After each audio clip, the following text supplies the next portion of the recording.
Hi, everyone. Thanks for joining us today. My name is Kayla. I'm the marketing coordinator at Wasatch Crest.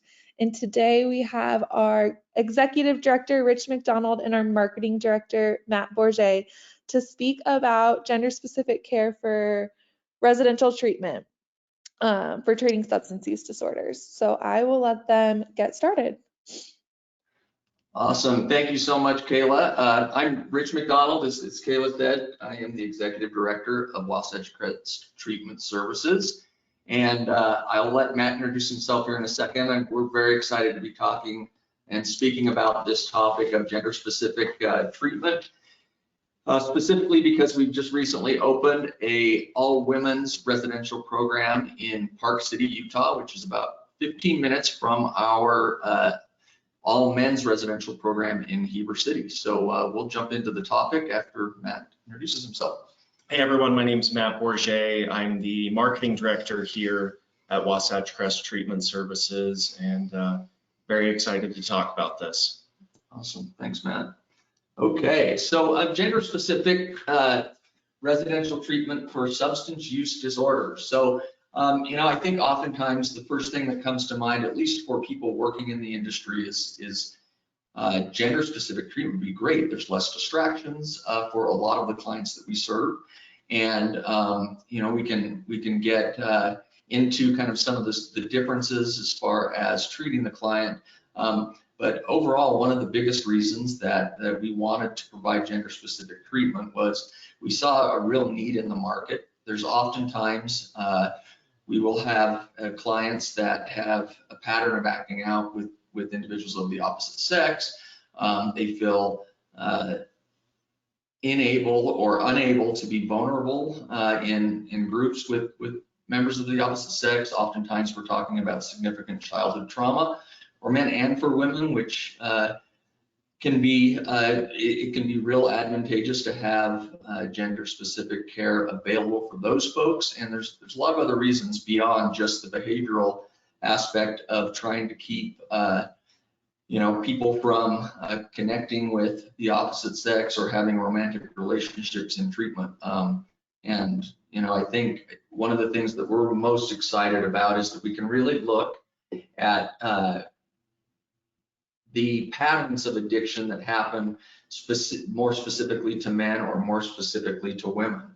We see oftentimes trauma for both genders, but specifically childhood sexual abuse or other significant childhood trauma that may vary from gender to gender, or and the ability to be able to process that in a safe environment is truly enhanced when we have gender-specific treatment. Oftentimes just on a day-to-day activities of daily living, we're going to see significant differences in men and women that we serve. And I've seen, the ability to be supported by one another, and then also be able to really focus in on some of the commonalities that women may share, men may share, specific to maybe caring for children. And, unfortunately, I would like to say that there's real equity in the genders of responsibility around that.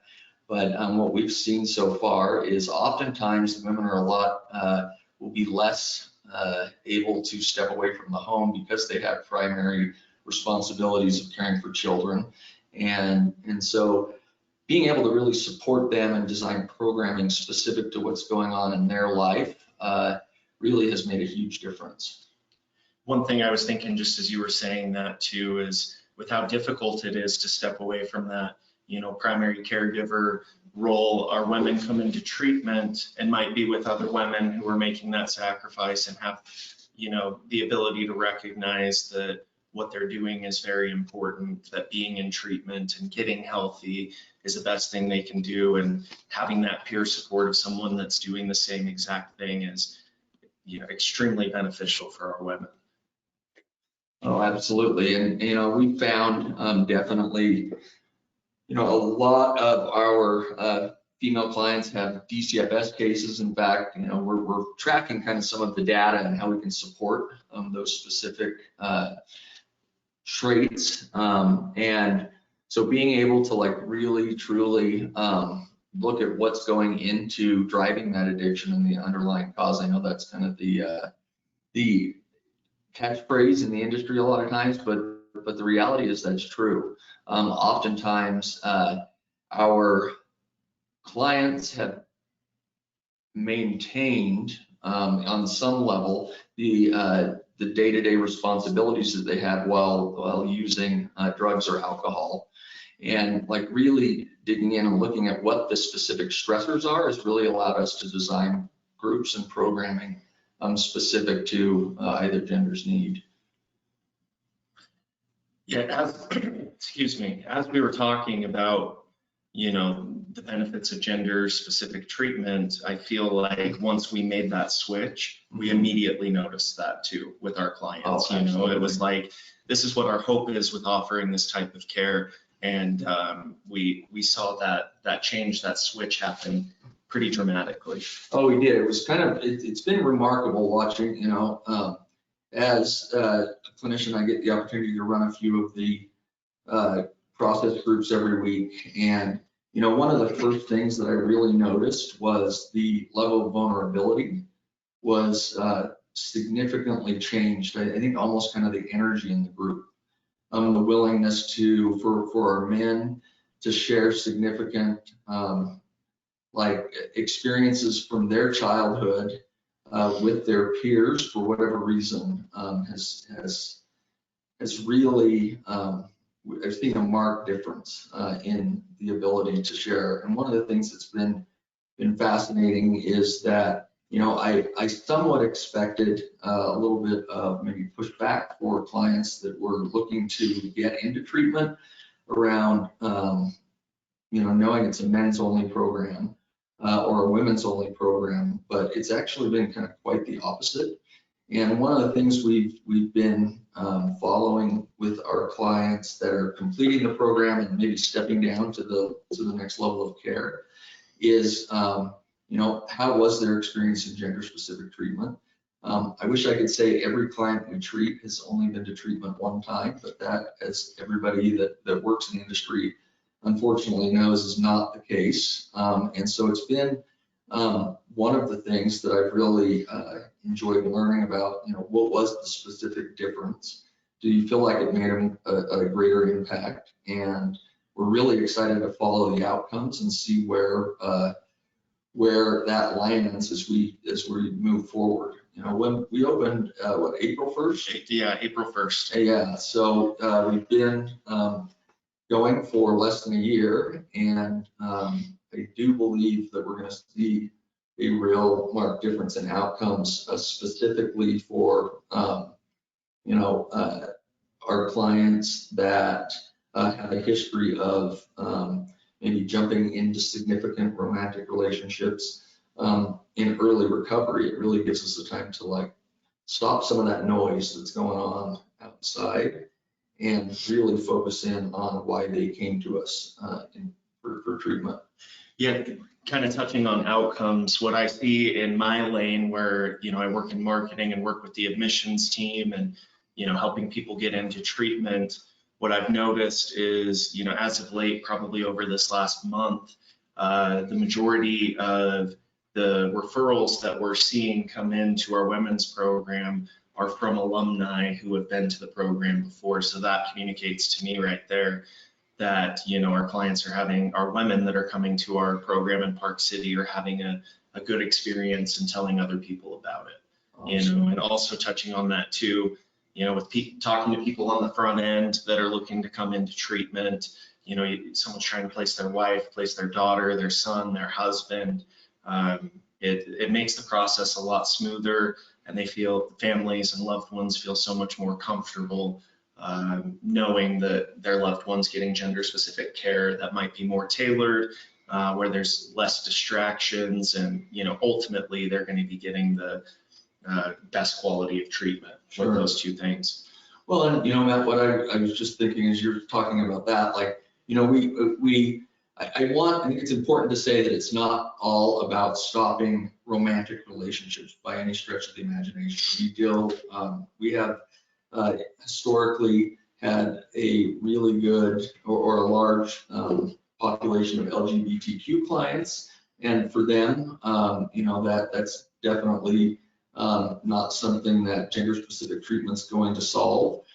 But what it really does is it stops the distractions because of our ability to like really dive in and look at like what's affecting men. One of my favorite groups to do is there's a great documentary called The Mask We Live In, and it talks about masculinity and the messages that are sent to us growing up. What it's kind of turned into is like a 6-week group curriculum where we can really dive into why is my response to conflict violence? What can we do about it? Where is that coming from? The piece of it is always insight and knowledge, and then the next step is the action that we can take to really break those patterns that have affected so many of our clients for so long. And then partnering with organizations that do really great work with women specifically. We recently met with an organization that does women's retreats for childhood sexual abuse survivors, and we're so excited to work with them and really provide specific need or care for those clients that we can. Yeah, and just to piggyback off of that, where you're saying, it's more beyond than, just limiting distractions with romantic relationships. I think we kind of touched on it a little bit, but just the camaraderie that you experience, women experience their own struggles and issues unique to men and vice versa. I'm a person in recovery. I've been through treatment, and I've done co-ed treatment, and I've also done gender-specific treatment, and the contrast was amazing. You were kind of touching on masculinity.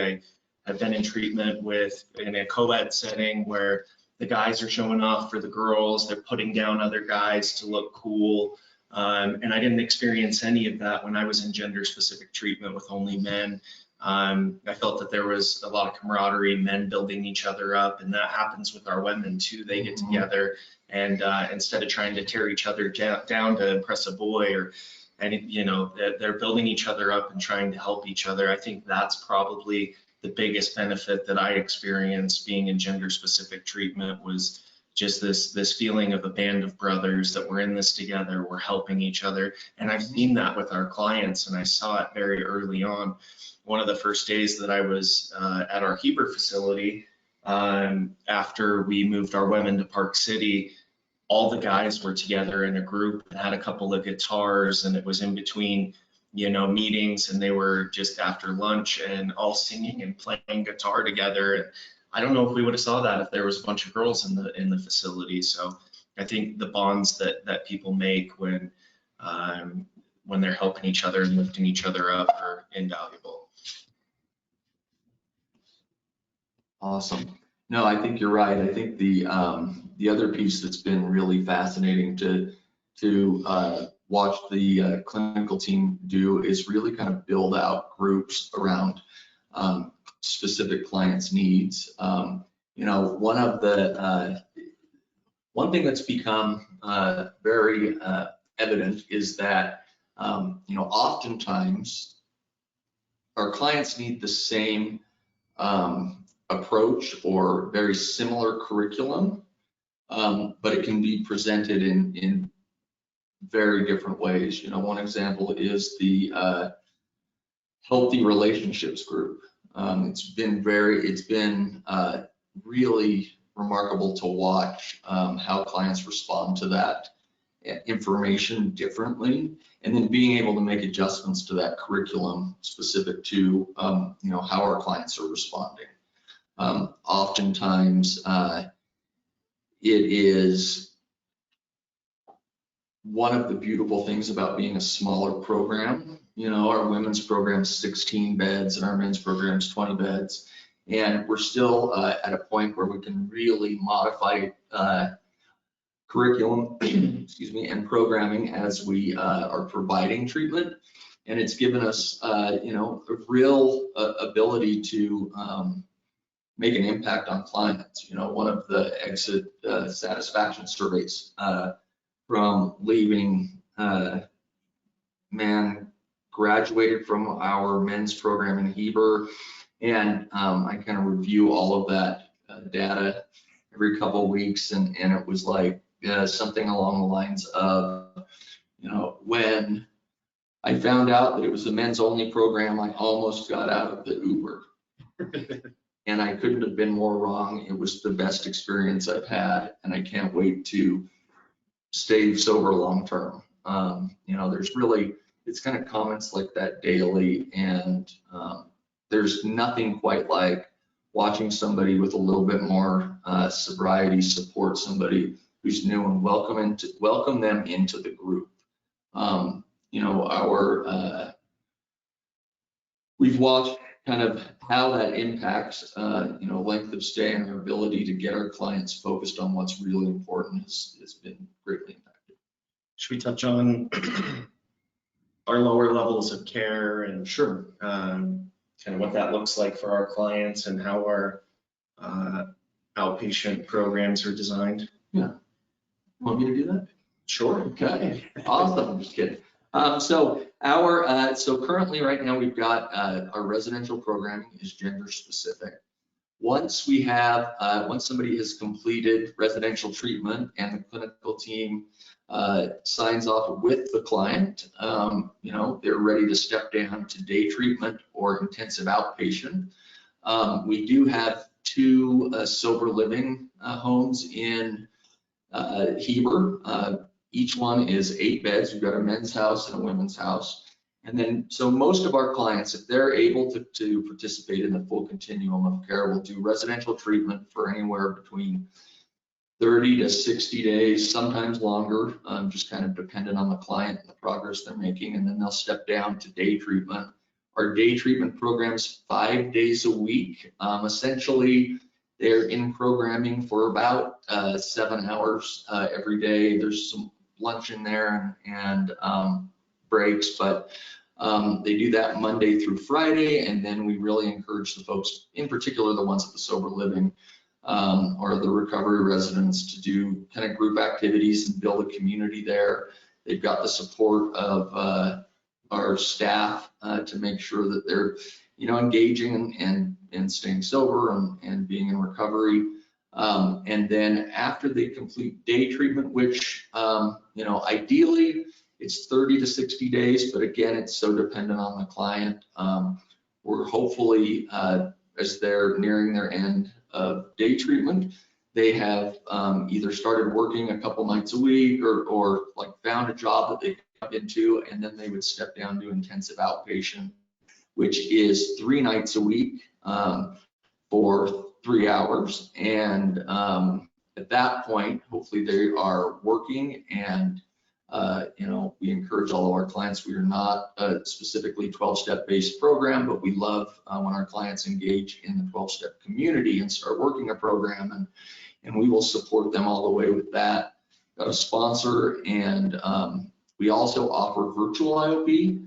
And so for our clients that maybe have to get home to care for kids or family or back to work, we have 3 nights a week, we have virtual intensive outpatient. So a lot of our clients come from Southern Utah. And so for a lot of them, that's been an invaluable way to continue their care while they reintegrate into their community. Our programming for outpatient is not gender specific, so it's mixed gender.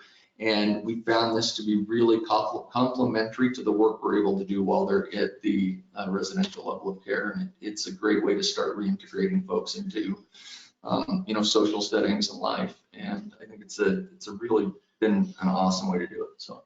Yeah, I feel like clients, you know, having 30 to 60 days to build a foundation, you know, work on healthy relationships, somebody that's, you know, 60 days sober, transitioning to a lower level of care and starting to do treatment with the opposite sex is way more capable of,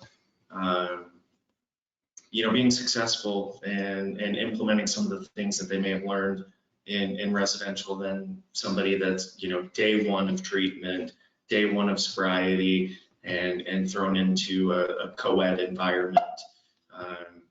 You know, and I think it's nice too that we've got the sober living, so still living with men, still living with women, and then participating in treatment throughout the day or in the evening with you know, in a mixed gender setting. I think it's very unique and kind of sets our clients up for success and gives them the opportunity to maybe practice some of the things that they learned in residential on having healthy relationships.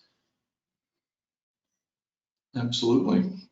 And I feel like, that being said, we are always evolving and creating new curriculum and working really hard to track our outcomes and make sure that we are providing the care that we can be absolutely proud of and that is world class. In our experience, it's been an amazing journey getting the program launched, and we're super grateful for everybody that has supported us. And if you have questions or anybody ever needs any support, we are available, and we really appreciate everybody being here and taking the time to join us today. Do we have any questions? No, we will wrap up. Yeah, no questions. Thank you guys so much for that awesome presentation. And then, yeah, if anyone wants to learn more about us, our website is wasatchcresttreatment.com, and our admissions phone number is right there. Thanks again, guys. See you later. Thank you. Bye-bye.